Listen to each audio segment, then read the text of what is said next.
Hello guys, welcome to my channel. आप सभी का मेरे चैनल पे स्वागत है। तो आप सभी ने मेरा थंबनेल देखा ही होगा, तो आप लोगों को पता ही है आज हम किस टॉपिक पे बात करने वाले हैं।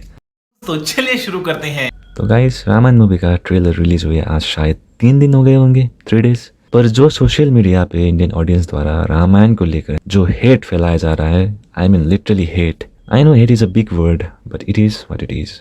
क्रिटिसिज्म की बात अलग है, बट ये लोग जो अननेसेसरी बातों को लेकर नीट पिकिंग कर रहे हैं, जैसे लारा दत्ता का अटायर। आई मीन लोग इससे अफेंड हो रहे हैं कि लारा दत्ता जो कैकेयी की रोल प्ले कर रही है रामायण में, उसने कैसे इस कलर की साड़ी पहन रही है और इस मॉडर्न तरीके की साड़ी त्रेता युग में कोई कैसे पहन सकता है। आई मीन भाई क्या है ये सब? बस रामायण की बात हो रही है इसलिए चुप हो। ऐसा मत करो मेरी जान, लाइफ में कुछ अच्छा करो यार। अगर इस सीन से इतना ही प्रॉब्लम है तो आप ये देखिए, ये भी कैकेयी है। यही नहीं, अभी और सुनिए।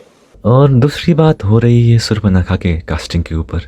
आई मीन रकुल प्रीत जो सुर्पनखा की रोल प्ले कर रही है, लोग इससे नाराज हो रहे हैं कि कोई इतनी सुंदर राक्षसी कैसे हो सकती है। लोग कंस्टेंटली जो 1987 की रामानंद सागर की रामायण में जो सुर्पनखा थी उससे कंपैरिजन कर रही है। आई मीन ये किस तरह के रेसिज्म है? क्या बोले इसको, राक्षसिज्म? क्या राक्षसी सुंदर नहीं हो सकती क्या? मेकर्स को इतना क्रिएटिव लिबर्टी तो दे दो भाई लोग। वीक सीजीआई के ऊपर बात करना वहां तक ठीक है। आई मीन जो जंगल के सीजीआई है, कुछ क्रिएचर्स राक्षस के सीजीआई पे बात करे वो ठीक है, इसे कहते हैं ना क्रिटिसिज्म। ये क्या कहीं भी कुछ भी बोल रहे हो?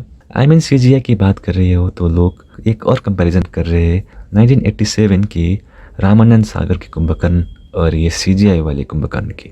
आई नो ये जायज़ है क्योंकि ऑब्वियसली कुंभकर्ण की सीजीआई बहुत आर्टिफिशियल लग रहा है, पर इसका मतलब ये नहीं कि तुम लोग चढ़ ही जाओ। I mean in my opinion time के साथ टेक्नोलॉजी भी अपडेट होता है और हमें भी टाइम के साथ अपडेट होना चाहिए। फिर कुंभकर्ण के लिए वही 1987 का टेक तो यूज नहीं कर सकते ना भाई लोग। तब प्रैक्टिकल इफेक्ट्स डोमिनेंट थे, आज सीजीआई डोमिनेंट है। दोनों को उनके जमाने के कंटेक्स्ट में जज करना चाहिए इन माय ओपिनियन। हाँ, इस बात के ऊपर आप लोग बैकलैश जरूर कर सकते हो। जब मूवी रिलीज होगी उसमें भी ये वीक सीजीआई दिख जाए, पर मुझे लगता है मेकर्स इसको मूवी रिलीज होने तक ये इम्प्रूव जरूर करेंगे। अब एक अलग कैटेगरी और है, वो है कास्टिंग डायरेक्टर्स की हेटर्स लॉबी। अब सोशल मीडिया पर रोज एक नया सजेशन आ रहा है।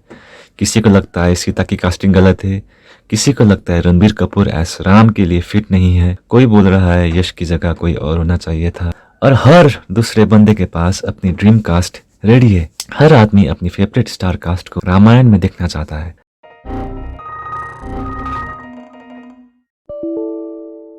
Oh my God, bro. Oh hell no, man. लेकिन कास्टिंग का काम ऑडियंस नहीं, कास्टिंग डायरेक्टर का होता है।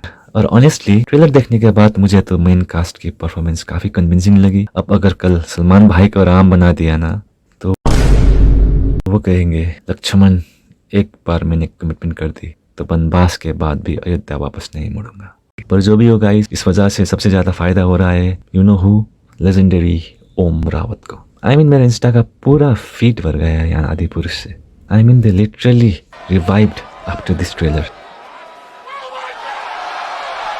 आदि पुरुष की बात चल रही है तो लोग इस ट्रेलर को कंपेयर कर रहे हैं आदि पुरुष से। पॉजिटिव नेगेटिव दोनों कमेंट्स आ रहे हैं। ये जो रामायण का न्यू ट्रेलर आया है ये आदि पुरुष से कंपैरिजन तो डिजर्व नहीं करता भाई लोग। अगर आप लोग कंपैरिजन ही कर रहे हो तो वो जो रामा का इंट्रोडक्शन टीजर आया था आप लोग उसे कंपेयर कर सकते हो, और उस टीजर से ये ट्रेलर लाख गुना अच्छा था। मेकर्स ने जो उस टीजर पे जो क्रिटिसिज्म आया था उसको सुना और इम्प्रूव तो किया है भाई लोग। Now the question remains, is this improvement sufficient for the movie? And the answer is obviously no, क्योंकि ये मूवी जो ग्लोबल स्केल पर रिलीज हो रही है ये कंपेयर होगी अब बिग लीग मूवीज के साथ। जैसे पिछले महीने रिलीज हुई ओडिसी और जो दिसंबर में आने वाली है ड्यून 3 और एवेंजर्स डूम्सडे के साथ। तो ये ट्रेलर क्या उन मूवीज के टक्कर की बनी है? ऑनेस्टली नहीं, पर क्या बन सकती है? 100%। पर कहीं ना कहीं मेकर्स ने भी ये एक्सपेक्टेशन ऑडियंस को दी है। वो 4000 करोड़ वाला टैग, हर ट्रेलर में 8 Oscar winning VFX team by DNEG चिपकाना, top class musician, stunt directors, actors को लाना, तो ये एक्सपेक्टेशन रखना तो बिल्कुल जायज है। But guys let's not be harsh on the makers, क्योंकि जो अभी डूम्सडे का ट्रेलर आया था उसका सीजीआई भी अप टू द मार्क नहीं है। स्पेशली ये थॉर डूम वाला सीक्वेंस, आप थॉर को ही देख लीजिए। सो ये एक टेक्निकल एस्पेक्ट है और ये हॉलीवुड में भी दिखती है। इसका मतलब ये नहीं है कि मूवी में भी ऐसा ही होगा। ये एक कंटिन्यूस प्रोसेस है और मूवी आने तक फिनिश प्रोडक्ट टॉप नॉच ही आएगी। मुझे पता है कि ये जो नेगेटिविटी है उसका सोर्सेस भी अलग अलग है। कुछ लोग जेन्युइनली क्रिटिसिज्म कर रहे हैं, कुछ लोग शायद नेगेटिव पीआर का हिस्सा हो, कुछ लोग बस मीम्स और एंगेजमेंट के लिए कर रहे होंगे, कुछ बिना पूरी बात समझे ट्रेंड फॉलो कर रहे हैं, कहीं रिलीजियस इमोशन है, कहीं पॉलिटिकल व्यू पॉइंट्स भी है। लेकिन चाहे ये रिएक्शन पॉजिटिव हो या नेगेटिव, एक बात तो क्लियर है, रामायण आज भी पूरे भारत को एक ही कन्वर्सेशन में ले आती है। अलग अलग सोच, अलग अलग आवाजें, लेकिन सब एक ही कहानी के आसपास जुड़ जाते हैं, बिल्कुल उस माला की तरह जिसमें हर मोती अलग होता है लेकिन उन्हें बांधने वाला धागा एक ही होता है। और हमारे लिए वो धागा है राम। शायद इसीलिए भारत में राम का नाम सिर्फ एक धार्मिक पहचान नहीं है, बल्कि एक कल्चरल इमोशन है। यहाँ किसी भी बड़े विचार, बहस या कहानी से राम का नाम अलग करना लगभग नामुमकिन है।